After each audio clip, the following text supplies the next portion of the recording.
Hello class 7। Hopefully सब कोई ठीक हो। तो लास्ट वीडियो में हम लोगों ने चैप्टर 8 पढ़ा था, तो समझ में आया होगा। अगर नहीं आया है तो definitely we will discuss after the school reopens. Tension लेने का बात नहीं है, पर हाँ कोशिश करो, अगर एक बार में समझ में ना आए तो बार बार देख के कोशिश करो, पॉज करो। जो जैसे जैसे मैंने बोल दिया था उस तरह से तुम लोग ट्राई करो, होपफुली आ जाएगा समझ में। अगर फिर भी ना आए तो obviously we are there for you, तो टेंशन लेने का कोई बात नहीं है। क्वेश्चन आंसर्स का भी वीडियो मिल जाएगा तुम लोगों को, वो देख के तुम लोग क्वेश्चन आंसर्स मार्क कर लेना। और जैसे मैंने बोला था, एक डेट बैठा के जिस दिन तुम लोग को मिल रहा है वो वीडियो का डेट देख के तुम लोग क्वेश्चन आंसर्स भी लिखना स्टार्ट कर दो। ऑब्जेक्टिव्स जो है वो मैं बाद में एक साथ में लाइक 2-3 चैप्टर का ऑब्जेक्टिव्स एक साथ में मैं क्वेश्चन भेज दूंगी, ठीक है? व्हाट्सएप में मिल जाएगा तुम लोगों को, okay? So today we will start science chapter number 9, respiration in organism. So page number 120, take out page number 120 everyone. तो स्टार्ट करेंगे हम लोग रेस्पिरेशन इन ऑर्गेनिज्म, ठीक है? यह है चैप्टर 9, साइंस का चैप्टर नंबर 9। तो शुरू होगा चैप्टर रेस्पिरेशन इन ऑर्गेनिज्म से। शुरू होने से पहले क्या बोला जाए, रेस्पिरेशन मतलब सिर्फ सांस लेना नहीं, मतलब सिर्फ ब्रीदिंग नहीं। मैंने पहले भी क्लास में शायद डिस्कस किया है तुम लोगों के साथ कि रेस्पिरेशन और ब्रीदिंग में क्या डिफरेंस होता है। ब्रीदिंग क्या होता है, basically it is a physical process, मतलब तुम लोग सांस लेते हो और सांस छोड़ते हो। Only this part of the system is called breathing. और रेस्पिरेशन क्या है, respiration is a chemical process, मतलब हम लोग सांस ले रहे हैं, फिर वो ऑक्सीजन शरीर के अंदर में जाके जो ब्लड को प्यूरिफाई करता है, एनर्जी प्रोवाइड करता है। ये सारा जो सिस्टम है, सारा जो प्रोसेस है, टोटल इसको हम लोग बोलेंगे रेस्पिरेशन। सो ब्रीदिंग क्या है, सिर्फ सांस लेना और सांस छोड़ना। पर सांस लेने के बाद और सांस छोड़ने से पहले जो शरीर के अंदर में केमिकल प्रोसेस होता है, वो प्रोसेस को ओवरऑल हम लोग रेस्पिरेशन बोलते हैं। तो देखेंगे कि रेस्पिरेशन जो है वो हर ऑर्गेनिज्म में सेम नहीं है। अलग अलग ऑर्गेनिज्म का अलग अलग रेस्पिरेटरी ऑर्गन्स है और उनका रेस्पिरेशन का जो सिस्टम है, जो प्रोसेस है, वो भी अलग है। तो ये चैप्टर में हम लोग थोड़ा बहुत उसके बारे में ही पढ़ेंगे कि रेस्पिरेशन एक्चुअली है क्या और अलग अलग ऑर्गेनिज्म में रेस्पिरेशन किस तरह से होता है। तो फर्स्ट जो है शुरू करते हैं पेज 120 में। देखो, living beings take in air rich in oxygen and gives out air rich in carbon dioxide। तो हम लोग बेसिकली एयर ही लेते हैं, पर उसमें ऑक्सीजन जो है वो बेसिकली हम लोग लेते हैं और कार्बन डाइऑक्साइड को हम लोग छोड़ते हैं, मतलब रिलीज करते हैं। तो the taking in of oxygen rich air into our body is called inhalation. Oxygen rich air लेना बॉडी में, इसको हम लोग इनहेलेशन बोलते हैं। And the giving out of air rich in carbon dioxide, इसको हम लोग एक्सहेलेशन बोलते हैं। तो इनहेलेशन मतलब ऑक्सीजन लेना, मतलब ऑक्सीजन रिच एयर लेना, और एक्सहेलेशन मतलब कार्बन डाइऑक्साइड रिच एयर को रिलीज करना। इनहेलेशन एंड एक्सहेलेशन मतलब यही लेना और छोड़ना, ये प्रोसेस को ही हम लोग ब्रीदिंग बोलते हैं, ठीक है? तो रेस्पिरेशन क्या है, respiration is the process of using oxygen to break down food to release energy, carbon dioxide and water. तो रेस्पिरेशन क्या है, ये जो हम लोगों ने ऑक्सीजन लिया during the process of breathing, वो ऑक्सीजन क्या करता है, हम लोग जो खाना खाते हैं वो खाना को ब्रेक डाउन करने में हेल्प करता है। Oxygen helps in the breakdown of the food into क्या, एक तो वो फूड को ब्रेक डाउन करके एनर्जी रिलीज कराता है, और उसके साथ साथ वाटर और कार्बन डाइऑक्साइड। वाटर रिलीज करता है, वाटर तो एक तो यूरिन के साथ निकलता है, दूसरा वाटर देखना, हम लोग जब सांस भी लेते हैं तो एक स्टीमी जैसा गरम हवा होता है ना, वो steam, that is also water molecule, मतलब वाटर मॉलिक्यूल है, इसीलिए वो सांस थोड़ा गर्म होता है, तो वो रेस्पिरेशन के दौरान वो निकल जाता है। तो बेसिकली रेस्पिरेशन में क्या होता है, एनर्जी देता है, कार्बन डाइऑक्साइड रिलीज करता है, एट द सेम टाइम उसके साथ कुछ वाटर मॉलिक्यूल्स भी रिलीज करता है। तो ये गया रेस्पिरेशन का काम। तो जो ऑक्सीजन लेता है ब्रीदिंग में, वो ऑक्सीजन जाके फूड को ब्रेक डाउन करता है। ये ओवरऑल प्रोसेस को हम लोग रेस्पिरेशन बोलते हैं। Respiration takes place in 3 phases: external respiration, internal respiration and cellular respiration. External respiration जिसको हम लोग ब्रीदिंग भी बोलते हैं।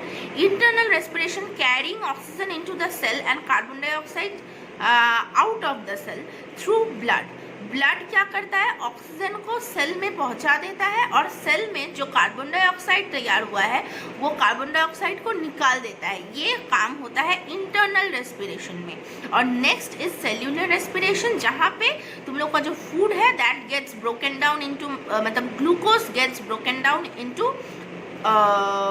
मॉलिक्यूल्स जो एटीपी बोला जाता है, जो कि एनर्जी रिलीज करता है। ठीक है, यहाँ पे एक टेबल है रेस्पिरेशन और ब्रीदिंग का, टेबल 9.1। ये टेबल इज वेरी इंपॉर्टेंट। ठीक है, रेस्पिरेशन क्या है, there is energy, there is release of energy at the end में एनर्जी रिलीज होता है। ब्रीदिंग में there is no release of energy.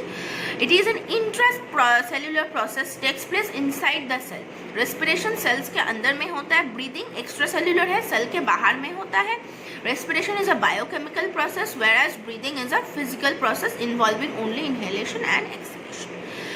Next हम लोग मूव ऑन करेंगे organ for breathing in animals, मतलब अलग अलग एनिमल्स में क्या क्या अलग अलग ब्रीदिंग ऑर्गन्स है वो हम लोग स्टडी करेंगे। तो पहला जो हम लोग स्टडी करेंगे वो है कुछ ऑर्गेनिजम्स ऐसा है जैसे कि अर्थवर्म्स एक्सेट्रा, ये रेस्पिरेशन करता है थ्रू देयर बॉडी सरफेस, मतलब स्किन से वो लोग रेस्पिरेशन करता है। तो in animal that lives in soil, जो कि मिट्टी में रहता है, such as earthworm, leeches, the exchange of gas takes place through the slimy surface of the skin. Skin के ऊपर में जो लेयर होता है, काफ़ी स्लिपरी एक स्लाइमी सा लेयर होता है, जिसके द्वारा वो लोग एक्सचेंज ऑफ गैस मतलब ब्रीदिंग करता है। The wall of the skin of the earthworm allow gaseous exchange. The skin is rich in blood vessel. The blood transport the gas throughout the body. तो जो स्किन होता है वो blood vessel में rich होता है, वहाँ पे वो लोग ऑक्सीजन मतलब एयर को लेता है, जो कि ऑक्सीजन रिच एयर है उसको लेता है, वो ब्लड वेसल में डायरेक्ट जाके ब्लड वेसल वो ब्लड के द्वारा वो उसको शरीर में पहुँचा देता है। ठीक है, नेक्स्ट कुछ इंसेक्ट्स होता है जो कि एयर होल्स के मदद से ब्रीथ करता है। In insects such as grasshopper, cockroach, exchange of gases occurs through small opening pores, जिसको हम लोग स्पाइरकल्स भी बोलते हैं। ठीक है, a network of these pores connected with air tube called trachea which carry the oxygen to different part of the body. Carbon dioxide diffuses out through the trachea and exist through the spiracle. तो spiracle क्या होता है, कुछ air holes होता है जो कि skin में वो लोग का प्रेजेंट होता है, नाक में, ऐसा कुछ कुछ जगह में वो एयर होल्स प्रेजेंट होता है। वो एयर होल से ऑक्सीजन लेता है, मतलब गैस को लेता है, फिर वो एयर होल ना जाके एक लॉन्ग ट्यूब के साथ कनेक्टेड होता है जिसको हम लोग ट्रैकिया बोलते हैं। वो ट्रैकिया से वो एयर जाके सेल्स में मिल जाता है, फिर सेल वो ऑक्सीजन कैरी करता है और कार्बन डाइऑक्साइड भी सेम तरीके से सेल से निकल के ट्रैकिया में आता है, फिर ट्रैकिया से स्पाइरल केल के द्वारा वो लोग शरीर से वो जो कार्बन डाइऑक्साइड रिच गैस है वो निकल जाता है। ठीक है, तो अर्थवर्म और लीचेस ये सारा में कहाँ से होता है, स्किन से होता है। इंसेक्ट में स्पाइरकल से होता है, और जो ऑर्गेनिज्म पानी में रहता है, वाटर एक्वेटिक ऑर्गेनिज्म, उसका होता है थ्रू गिल्स। ठीक है, तो the water along with dissolve oxygen, मतलब पानी में जो डिसॉल्व ऑक्सीजन होता है वो enters the mouth and the absorption of oxygen takes place through the gills। मुंह में पानी घुसता है मछली लोग का, तो और वहाँ में वो पानी में ऑक्सीजन डिसॉल्व होता है ना, पानी में भी ऑक्सीजन डिसॉल्व होता है, तो वो ऑक्सीजन जाके गिल्स में अब्सॉर्ब हो जाता है। Carbon dioxide diffuses into the water which is releases through the opening of the gills, और वही गिल से कार्बन डाइऑक्साइड जाके वाटर में मिल जाता है, फिर वो मुंह से वो वाटर निकल जाता है। मतलब बेसिकली हम लोग देखेंगे कि फिश लोग मुंह में ही, मतलब मुंह को ऊपर नीचे करता है फॉर ब्रीदिंग। जब पानी में वो लोग स्विम करता है, अगर तुम लोग नोटिस करोगे कोई एक्वेरियम में कहीं पर अगर देखोगे, वो लोग मुंह से स्विम करता है, उसका मुंह हिलते रहता है, तो दैट इज व्हाट, मतलब वो रेस्पायर वहीं से करता है, गिल से, मुंह से। और जो लैंड एनिमल्स हैं मतलब टेरेस्ट्रियल एनिमल्स हैं वो ह्यूमन बींग्स एक्सेट्रा, ये सब कोई लंग्स के द्वारा हम लोग सांस लेते हैं, ठीक है, रेस्पिरेशन करते हैं। Respiration through the lungs is known as pulmonary respiration. तो देखो हम लोग कुछ चीज़ें जानेंगे। अगर लंग्स के द्वारा कोई रेस्पायर करता है तो वो रेस्पिरेशन को हम लोग बोलते हैं पल्मोनरी रेस्पिरेशन। अगर स्किन में मतलब स्किन के द्वारा अगर रेस्पिरेशन हो रहा है तो उसको हम लोग बोलेंगे cutaneous respiration. When at rest और floating on water the frog takes in air through its nostril into the buccal cavity. तो जब फ्रॉग का अगर ले लो, अगर वो लोग पानी में लेटा हुआ है या फिर स्विम कर रहा है, कुछ भी कर रहा है, तो वो नॉस्ट्रिल के द्वारा, नाक के अंदर में कुछ नॉस्ट्रिल्स हेयर लाइक प्रोजेक्शंस होता है, उसके द्वारा अगर सांस ले रहा है वो डायरेक्टली वो एयर जाके उसका बक्कल कैविटी में घुस जाता है। Buccal cavity is the chest region, तो यहाँ पे घुस जाता है। ये टाइप ऑफ रेस्पिरेशन को हम लोग बोलेंगे बक्कल रेस्पिरेशन। अब हम लोग मूव ऑन करेंगे रेस्पिरेशन इन ह्यूमन बींग्स में। तो when air is inhaled, it passes through our nostril and enters to the nasal cavity. From the nasal cavity, the air enters the windpipe. The windpipe branches into two smaller tubes called bronchi. Singular form में bronchus. Each bronchus enters into our lungs. In the lungs, each bronchus branches out into small tubes called bronchioles. At the end of these tubes are the tiny air sac called alveoli. The wall of the alveoli are lined with network of blood vessels and capillaries to facilitate the exchange of gases. ये वाला paragraph is very important. क्या बोला है थोड़ा ध्यान से सुनो। हम लोग एयर को इनहेल कर रहे हैं, नाक में हम लोग का नॉस्ट्रिल होता है। नॉस्ट्रिल क्यों होता है? अगर एयर में कुछ डस्ट पार्टिकल है, नॉस्ट्रिल उसको स्क्रीन कर देता है, मतलब वहीं पे फिल्टर हो जाता है, तो सिर्फ एयर घुसता है, जो मेजर बड़ा डस्ट पार्टिकल्स है वो नहीं घुसता है। तो वो गया, फिर हम लोगों ने ब्रीदिंग किया एयर, फिर ट्रैकिया मतलब विंड पाइप जो होता है, फूड पाइप होता है, एसोफेगस जो तुम लोग पढ़े हो डाइजेस्टिव सिस्टम में, फूड पाइप के बगल में ही और एक पाइप होता है जिसको हम लोग ट्रैकिया या तो विंड पाइप बोलते हैं। तो वो एयर जाके ट्रैकिया में घुसा, ट्रैकिया जाके खत्म होता है, जो छोटा छोटा बॉक्स होता है उसको हम लोग बोलेंगे ब्रोंकाई। 2 bronchi, 1 bronchus. वो 2 ब्रोंकस जाके एक बड़ा सा जगह में खुलता है जो कि है लंग्स। लंग्स के अंदर में मतलब वो जो छोटा सा ब्रोंका है उसमें अंदर में बहुत सारा छोटा छोटा चीज़ होता है जिसको ब्रोंक्यूल्स बोला जाता है, ठीक है। और ब्रोंक्यूल्स के टिप में छोटा छोटा एयर सैक होता है जिसको एल्वियोली बोलते हैं। प्रॉपर स्ट्रक्चर अगर देखो यहाँ पे स्ट्रक्चर फिगर 9.6, यहाँ पे देखो ऑर्गन्स जो इन्वॉल्व है। पहला तो ट्रैकिया दिख रहा है जो ट्यूब जैसा है, उसके बाद देखो वो ट्यूब 2 लंग्स में जाके खुला, फिर वहाँ पे ब्रोंकियोल देखो एक मतलब लंबा लंबा छोटा थोड़ा थिनर ट्यूब है, और लास्ट में जो टिप है वहाँ पे एयर सैक जैसा चीज़ प्रेजेंट है जिसको हम लोग एल्वियोली बोलते हैं, ठीक है, एल्वियोली। प्रॉपर अच्छा सा डायग्राम, हाँ डायग्राम 9.5 भी देख सकते हो, वहाँ पे भी ऑलमोस्ट कुछ तुम लोग का आइडिया मिल जाएगा कि किस तरह से मतलब ट्रैकिया जाके लंग्स में खुलता है, ठीक है। और यही जो एल्वियोली है मतलब जो एयर सैक है, यहीं पे basically exchange of the gases takes place, ठीक है। Lungs are present in the chest cavity which is surrounded by ribs on the side. Lungs को प्रोटेक्ट करता है रिब्स, और लंग्स का जो आउटर मोस्ट लेयर है मतलब एकदम जो मेम्ब्रेन है उसको हम लोग बोलते हैं pleura. The rib form a cage-like structure called the rib cage. A large muscular sheet called diaphragm form the base of the rib cage. The dome-shaped diaphragm separate the stomach and the other organ of the digestive system from the chest cavity. जहाँ पे lungs खत्म होता है वहाँ पे एक dome shape मतलब इस तरह का शेप, ठीक है, इस तरह का शेप, इसको हम लोग बोलते हैं डोम शेप। ये खत्म होता है मतलब हम लोग का चेस्ट यहाँ पे खत्म होता है, वहाँ पे ये डायफ्राम है, फिर स्टमक शुरू होता है। क्यों है? क्योंकि डायफ्राम के ऊपर तक चेस्ट रीजन है जहाँ पे रेस्पिरेटरी ऑर्गन्स है, डायफ्राम के नीचे एब्डोमिनल रीजन है जहाँ पे डाइजेस्टिव ऑर्गन है, ताकि 2 ऑर्गन में एक सेपरेशन हो। इसीलिए डायफ्राम क्या करता है, थोरैसिक रीजन को, चेस्ट रीजन को हम लोग थोरैसिक रीजन भी बोलते हैं, वो थोरैसिक रीजन को एब्डोमिनल रीजन से डिवाइड करता है, ठीक है, अलग करता है, सेपरेट करता है। Now we will move on to mechanism of breathing. तो ब्रीदिंग किस तरह से होता है, मतलब हम लोग हवा ले भी कैसे रहे और छोड़ भी कैसे रहे, there is also mechanism behind it. तो इनहेलेशन मतलब हम लोग जब एयर लेते हैं क्या होता है पता है, ये जो मैंने बोला ना, ये डोम शेप डायफ्राम है, ये क्या करता है धीरे धीरे ना स्ट्रेट हो जाता है, ठीक है, मतलब ये डोम गया, ये स्ट्रेट हो गया, और क्या होता है जो लंग्स होता है वो थोड़ा पीछे हट जाता है, लंग्स थोड़ा सामने दिख में होता है, वो थोड़ा पीछे चला जाता है। तो ये डोम शेप जो डायफ्राम है वो स्ट्रेट हो गया, लंग्स थोड़ा पीछे चला गया, जिसके वजह से जो थोरैसिक रीजन है मतलब जो चेस्ट कैविटी है वो थोड़ा साइज में इंक्रीज हो जाता है।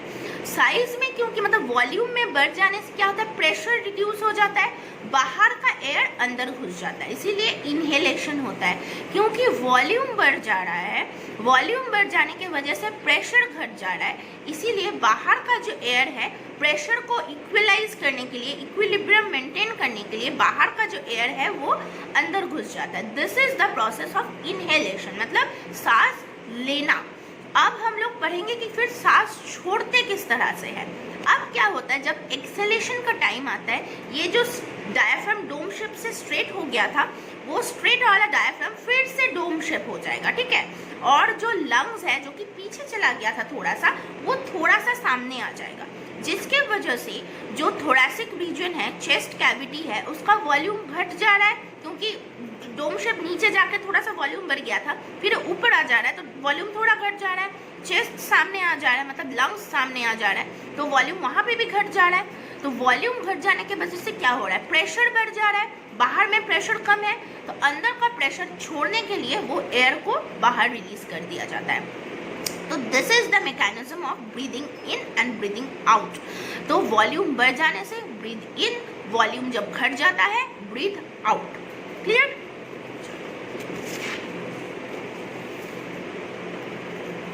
अच्छा, the number of times a person breathes, मतलब जितना बार हम लोग सांस लेते हैं सांस छोड़ते हैं इन अ मिनट, मतलब 1 मिनट में हम लोग जितना सांस लेंगे और सांस छोड़ेंगे उसको हम लोग बोलते हैं ब्रीदिंग रेट। जब कोई दौड़ता है, स्पीड अप होता है, तो ये ब्रीदिंग रेट बढ़ जाता है एनर्जी ज़्यादा रिलीज होने के लिए।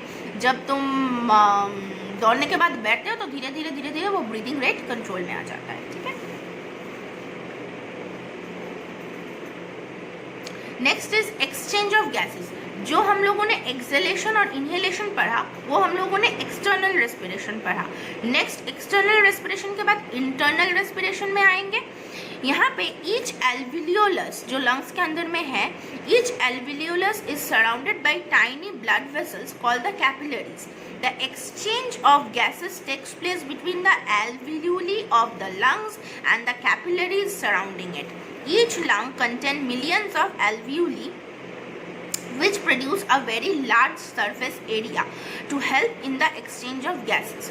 While inhaling, the oxygen from the alveoli diffuse into the blood in the capillaries. The carbon dioxide present in the blood also passed out of the blood into the alveolus, which is then exhaled. Alveoli are the structural unit of lungs. तो हम लोग जब oxygen लेते हैं lungs में वो air पहुंचता है और एल्वियोली में वो ऑक्सीजन ब्लड कैपिलरीज में वो ऑक्सीजन जाके रिलीज हो जाता है, वहाँ पे जाके वो ऑक्सीजन ब्लड कैपिलरीज में जाता है। देयरफॉर ब्लड कैपिलरीज के द्वारा सारा शरीर में जो ब्लड है वहाँ पे मिल जाता है। और सेल्स में जो ऑक्सीजन कार्बन डाइऑक्साइड जमा हुआ हो जाता है, वो जमा हुआ कार्बन डाइऑक्साइड वो भी एल्वियोलस के माध्यम से ही लंग्स में आ जाता है, जिसको हम लोग ब्रीद आउट कर देते हैं। तो ऑक्सीजन जाके ब्लड कैपिलरीज में मिल जाता है जो कि आर्टरीज के द्वारा पूरा शरीर में हार्ट में जाता है, फिर आर्टरीज के द्वारा सारा शरीर में ट्रांसफर हो जाता है। और जो कार्बन डाइऑक्साइड वेन में जमा हुआ होता है वो कार्बन डाइऑक्साइड को फिर से एल्वियोलस में दे दिया जाता है, वो एल्वियोलस लंग्स के द्वारा फिर से हम लोग उसको एक्सेल आउट कर देते हैं, ठीक है। Next is cellular respiration. Cellular respiration is what, the oxygen that enters the capillaries, मतलब एल्वियोली से ब्लड कैपिलरीज में जब घुसता है रेड ब्लड सेल में, रेड ब्लड सेल में एक प्रोटीन प्रेजेंट होता है जिसको तुम लोग जानते हो हीमोग्लोबिन बोला जाता है। ये हीमोग्लोबिन क्या करता है, ऑक्सीजन के साथ बाइंड करता है, ठीक है। Haemoglobin binds with the oxygen, जिसको हम लोग ऑक्सी हीमोग्लोबिन बोलते हैं। फिर यह oxy haemoglobin is carried through the blood to all cells of the body.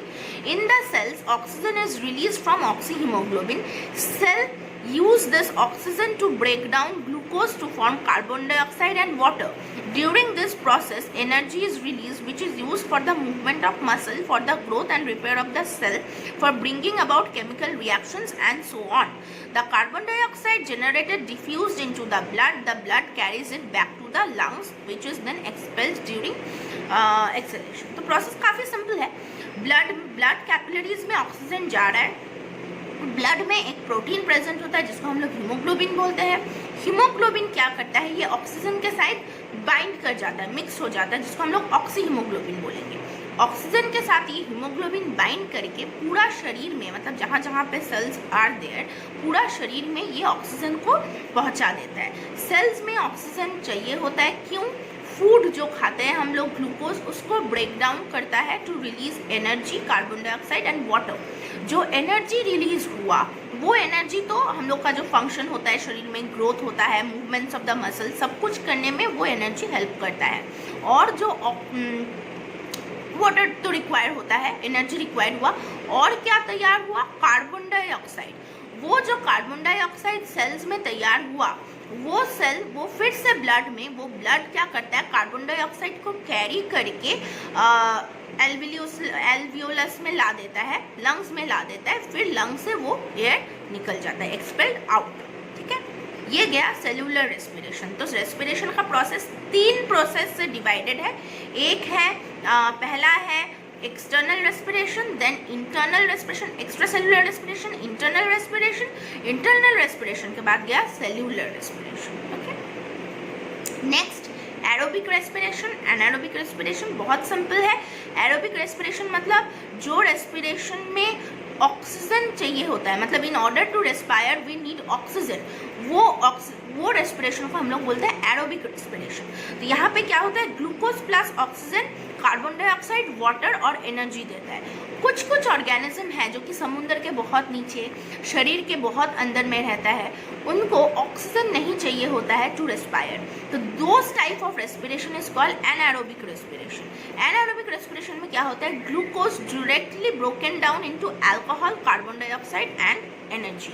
तो वो लोग ऑक्सीजन नहीं लेता है, पर एयर में सल्फर एक्सेट्रा नाइट्रेट प्रेजेंट होता है, उसके हेल्प से ही ग्लूकोज ब्रोकन डाउन, मतलब ग्लूकोज, अल्कोहल, कार्बन डाइऑक्साइड और एनर्जी में ब्रोकन डाउन होता है। जैसे कि ईस्ट वगैरह में होता है। यहाँ पे देखो, अगर अल्कोहल प्रोडक्शन, जैसे वाइन बनता है ग्रेप जूस से, वहाँ पे भी ना ये ईस्ट एक्सेट्रा काम करता है। कुछ क्या होता है, वहाँ पे अगर ईस्ट ग्रो कर दिया जाए तो वो लोग तो ऑक्सीजन नहीं लेगा, वो लोग नॉर्मल रेस्पायर करेगा विदाउट ऑक्सीजन। और क्या होता है, वहाँ पे जो ग्लूकोज प्रेजेंट होता है, मतलब ग्रेप्स में फ्रुक्टोज प्रेजेंट होता है, that is also kind of glucose only, carbohydrate, वो अल्कोहल में ब्रोक डाउन करता है। तो अल्कोहल वहाँ पे प्रेजेंट होता है, इसीलिए वो grape juice is converted into wine. ठीक है, next is respiration in plant.